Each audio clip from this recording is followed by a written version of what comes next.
और इसी आधार पर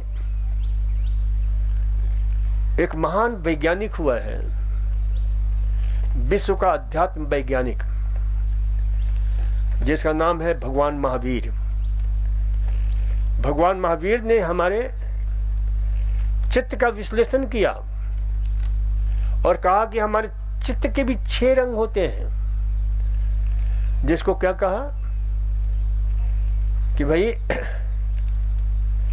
कृष्ण नील कपोत अधर्म के रंग हैं ये, और धर्म के लिए कहा कि भाई तेज पद्म शुक्ल धर्म के रंग हैं। तो जिसके जीवन में कलुषता ही कलुषता है, जो हमेशा दूसरों की अमंगल चाहता है, जो दूसरों को हमेशा जो दुखी देख करके बड़ा खुश होता है, ऐसे सैडिस्ट लोग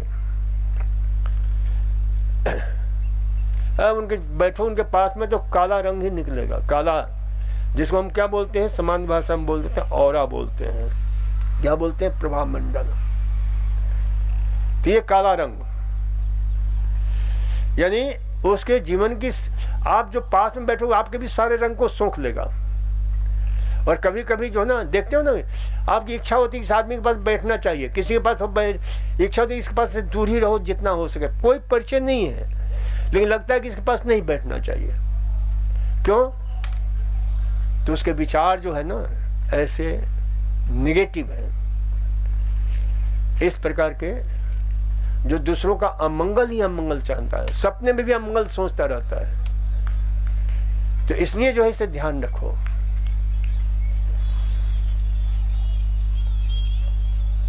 तो ये ध्यान रखा करो कि भाई हमारे जितना हो सके, जितनी मंगल कामना रखोगे, अंदर की भावना शुद्ध रखोगे, पवित्र रखोगे, उतना ही आपके चारों तरफ आभा मंडल भी उतना ही पवित्र बनता है, श्रेष्ठ बनता है।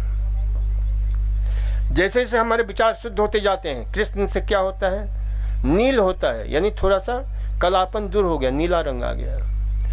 और पवित्र बनते हो तो नील से कपोत हो जाता है, कबूतर के रंग का। फिर और आपके जीवन में जो है ना पवित्रता बढ़ती चली जाती है, तो आपके आभा मंडल कैसा हो जाता है, आपके जो है केसरिया रंग का। तो इसलिए ये ध्यान रखो, हमारे जीवन में यानी धर्म का उदय हो रहा है, जैसा भी बताया। फिर और पवित्रता बढ़ती है तो कैसा रंग हो जाता है, पद्म यानी कमल के फूल की तरह। और कमल कहाँ होता है, पंख में होता है, कीचड़ में होता है। लेकिन उस पंख की, उस कमल की विशेषता क्या है कि उस कीचड़ को भी रूपांतरित करता है, ट्रांसफॉर्म करता है सौंदर्य में, सुरभि में। तो आपके जीवन में जब योग और योग की सारी प्रक्रियाएं उतरती हैं, प्राकृतिक चिकित्सा, आयुर्वेद, जब इन सारे लक्ष्यों को पार करते हुए पहुंचते हो, तो आपके जीवन में सही अर्थों में धर्म उतरता है। तो ये ध्यान रखो कि आपके जीवन में जितने भी तनाव है, जितने भी दुख है, जितनी पीड़ा है, जैसे धर्म उतरता है तो क्रोध है, ईर्ष्या है, द्वेष है, घृणा है, निराशा है, क्षोभ है, डर है, भय है, कुंठा है, हिंसा है, प्रतिहिंसा है, लोभ है, लालच है, ये सब रूपांतरित होने लग जाते हैं। क्रोध प्रेम में रूपांतरित होने लग जाता है, ईर्ष्या स्नेह में रूपांतरित होने लग जाता है, कमल के फूल की तरह। तो हमेशा पॉजिटिवनेस से भरे रहो, सकारात्मक सोच रखो। और फिर देखो, और अंत में आता है शुक्ल। शुक्ल क्या कहते हैं, जैसे आपने देखा होगा शुक्ल पक्ष की पूर्णिमा की जो चांदनी होती है कितनी सुखद होती है, श्वेत रंग होते हुए भी उसमें कितनी शीतलता है, कितनी सौम्यता है, कितनी शांति है। तो आपके रंग जो है ना, इस प्रकार से जो है विचारों के रंग, और इन रंगों का प्रभाव हमने कहा कि बहुत जबरदस्त होता है हमारे जीवन में। और ये काहे का रंग है? ये सूरज के भगवान के रंग हैं। जब सूर्य को किरणों को प्रिज्म से होकर गुजारते हो तो 7 रंगों में विभक्त हो जाता है, और वही रंग हमें प्रभावित करता है। यहाँ एक ट्रीटमेंट देते हैं कलर थर्मोलियम, अनेक प्रकार के रंगों को। एक अपने यहाँ गांव में पुरखों का एक दिया हुआ एक मंत्र है कि पैर गरम, पेट नरम, सिर ठंडा, रोग आए तो मारो डंडा। सुना होगा आप लोगों ने। तो पैर गरम, तो यहाँ क्या करते हैं कि पैर की तरफ लाल रंग हम रखते हैं, क्योंकि लाल क्या है? थर्मल इफेक्ट डालता है। पेट नरम, तो पेट की तरफ क्या करते हैं? आपके नीला रंग, या जो है जो पेट को नरम करता है। और छाती की तरफ, या तो क्योंकि जो भी कफ वगैरह होता है उस कफ को निकालने के लिए आपके नारंगी रंग या पीला रंग, जैसे है ज्यादा तीव्र है तो नारंगी रंग। और सिर पर क्या रखते हैं? हरा रंग, ताकि सिर बिल्कुल ठंडा रहे। तो इस प्रकार से जो ना कलर थर्मोलियम का संयोजन किया जाता है। तो इसे जो है ध्यान रखो।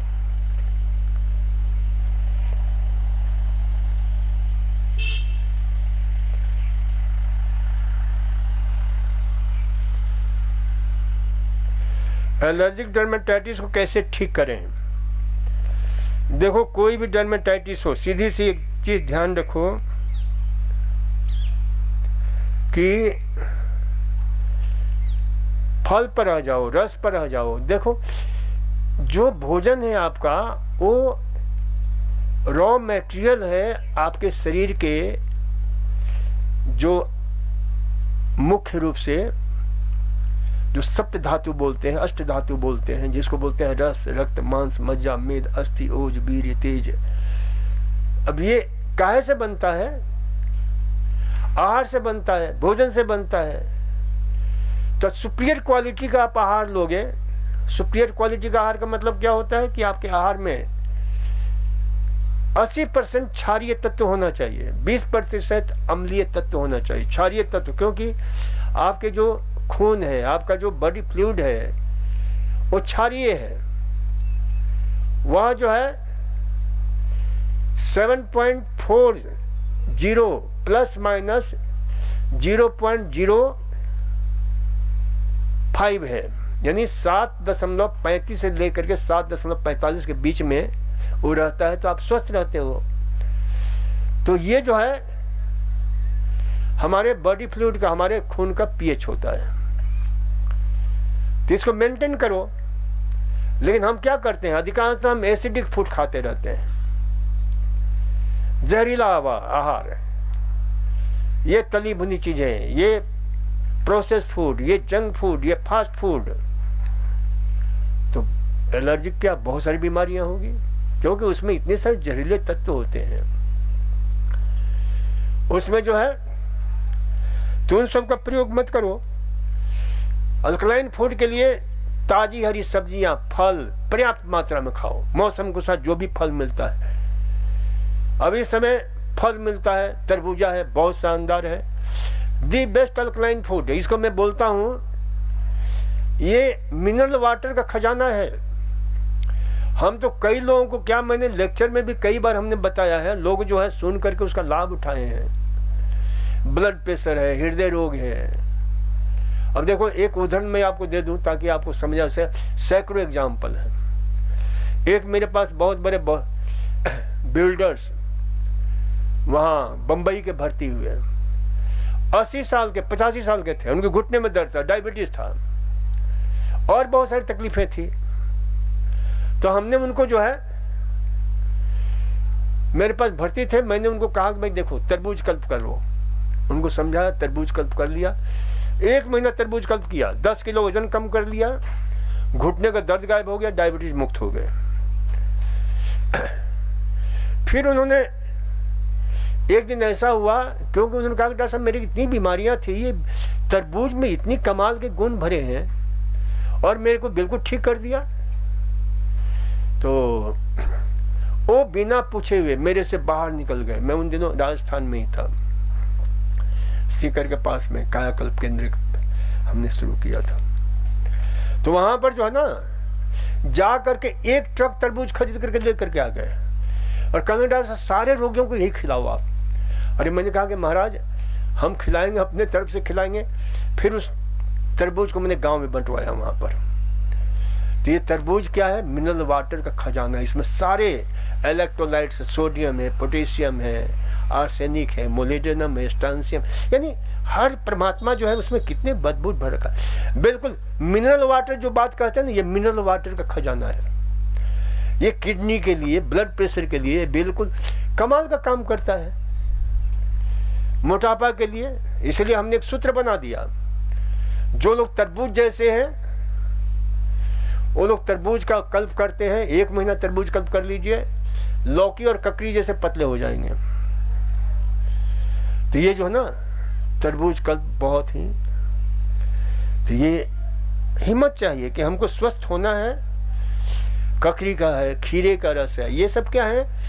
आपके सिस्टम को डिटॉक्सिफाई करते हैं। गाजर है, अब इन सब में एक नहीं 1000 से भी अधिक ऐसे माइक्रो न्यूट्रिएंट्स पाए जाते हैं, बायोएक्टिव माइक्रो न्यूट्रिएंट्स। तो ये ध्यान रखा करो।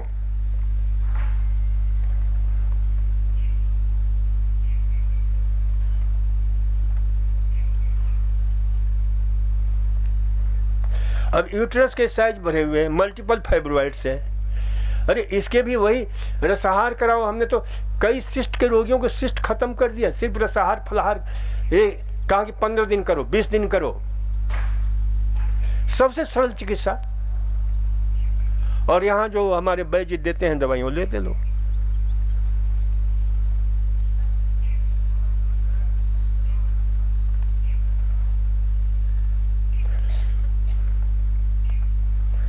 अर्थराइटिस है, अर्थराइटिस की उंगलियां मुड़ गई हैं। देखो मुड़ गई हैं, डिफॉर्म हो गया है, तो उसे ठीक होने में समय लगता है, बहुत मुश्किल होता है। पहले ही सचेत हो जाओ ना, क्योंकि अर्थराइटिस का कोई इलाज नहीं है पूरी दुनिया में, सिर्फ प्राकृतिक योग आयुर्वेद ही इसे ठीक कर सकता है और उन्हीं का समन्वय यहाँ पर प्रयोग किया जाता है, लाभ लोग उठाते हैं।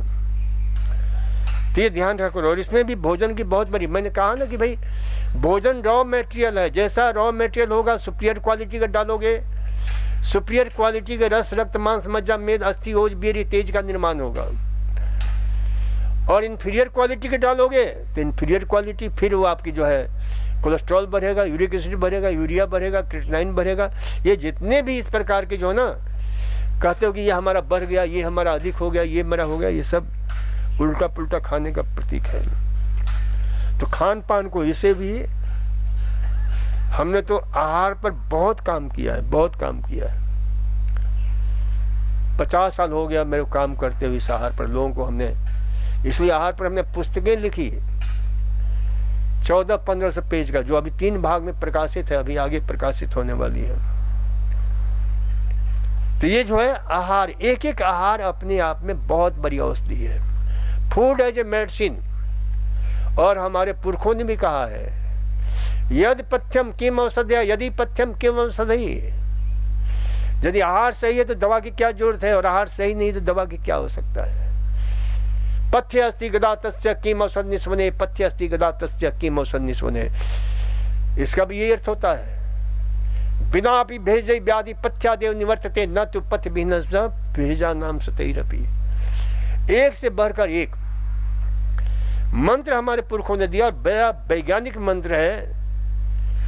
इस पर कभी चर्चा करेंगे तो पता चलेगा कि कितना अद्भुत बातें कही है कि हमारे आहार में ही एंटी डायबिटिक है, हमारे आहार में एंटी हाइपरटेंसिव है, एंटी डिप्रेसिव है, एंटी जो है किडनी प्रॉब्लम, एंटी एवरीथिंग, जितनी बीमारियां हैं। तो फूड एज ए मेडिसिन। हमारे महान मनीषियों ने कहा कि लाखों रुपए की दवा खाओ और आहार नहीं सुधार हुआ तो कोई लाभ नहीं होने वाला है। और आहार सुधार लो तो जो है दवा की आवश्यकता ही नहीं होगी। तो ये ध्यान रखा करो। उसके ऊपर हम बल नहीं देते हैं कि हमारा भोजन कैसा होना चाहिए। यू ईट टू किल और यू टू लिव। मरने के लिए खाते हो, बीमारी के लिए खाते हो। कौन कौन मरने और बीमारी के लिए खाता है? हाथ उठाओ। एक भी हाथ नहीं उठेगा। और सारे लोग वही खाना खाकर आए हैं यहां पर बीमारी के लिए। तो ये ध्यान रखा करो। अर्थराइटिस के रोगियों को 2-3 चीजें विशेष रूप से जाकर के लेना चाहिए। एक तो अंकुरित मेथी का प्रयोग बराबर करो। रात को मेथी भिगो दो, सुबह उसके पानी को गर्म करके उसमें थोड़ा सा हल्का सा नींबू से दर्द बढ़ता है तो बिल्कुल मत लो, शहद मिला करके ले लिया करो। मेथी को उगाकर खाओ, अंकुरित करके खाओ, क्योंकि उसमें एंटी इन्फ्लामेटरी सबसे जबरदस्त कॉर्टिकोस्टेरॉइड तत्व पाए जाते हैं, जिसके विषय में हमने काफी लिखा है कि भाई ये कितना अद्भुत है। उसी प्रकार से हल्दी में भी natural steroid anti inflammatory drugs है, इसका प्रयोग करो। करक्यूमिन होता है, करक्यूमिन नहीं होता है, इसमें करक्यूमिन के 3 विशेष भेद होते हैं, जिसको बोलते हैं दिस मिथॉक्सीकर्क्यूमिन, डिमिथॉक्सीकर्क्यूमिन और 20 डिमिथॉक्सीकर्क्यूमिन। तो करक्यूमिन इसमें 77% होता है और 17% होता है डिमिथॉक्सीकर्क्यूमिन और 3% होता है आपके 20 डिमिथॉक्सीकर्क्यूमिन। और तीनों ही बड़े जबरदस्त अद्भुत एंटी इन्फ्लामेटरी ड्रग्स हैं। ये कोई नहीं बताएगा, कोई वैज्ञानिक नहीं बताएगा जो मैं आपको बताता हूं, क्योंकि उस पर पूरा रिसर्च मैं देखता हूं पूरे विश्व का। किसी को मालूम नहीं होगा कि हाँ हल्दी में क्या क्या चीजें जो है विशेष रूप से ये कंपोनेंट्स कौन कौन से हैं और कितना अद्भुत ढंग से है। अब इसके लिए कम से कम मेरे को विश्व के 20 से भी ज्यादा जो है ना रिसर्च पेपर पढ़ने पड़े हैं। शॉर्ट में मात्र 5 मिनट लगा और 5 मिनट में आपको बता दिया। तो ये जो है इतने अद्भुत है, अद्वितीय है, हल्दी समान नहीं है। इसलिए हल्दी पर मारामारी होती है। अमेरिका कहता है कि ये हमारा ये है, जबकि हिंदुस्तान में परंपरा से हम इसका प्रयोग करते आ रहे हैं और उस पर अपनी दवा ठोकते हैं लोग। जब हिंदुस्तान की हमारे महान पुरखों ने जो इसका प्रयोग अनेक रोगों में बताया और परंपरा से हम कर रहे हैं। तो हल्दी है, बहुत उपयोगी है, मेथी है, ये सब। और फिर यहाँ पर जो ऑर्थोग्रेट है, आपके पेन किलर जो हमारी दवाइयाँ हैं, पिरांतक है, पिरानिल है, पिरानिल स्प्रे है, तो इन सब का प्रयोग करो, लाभ मिल जाएगा। क्योंकि यहीं पर इलाज हो सकता है इसका, अन्य कोई इलाज नहीं है। कई लोग जो है ना कल परसों ही मेरे पास आए कि साहब बायोलॉजिकल ट्रीटमेंट ले रहे हैं, उससे और खराब होने लग जाता है। चलो आज इतना ही, धन्यवाद, नमस्कार, ओम शांति।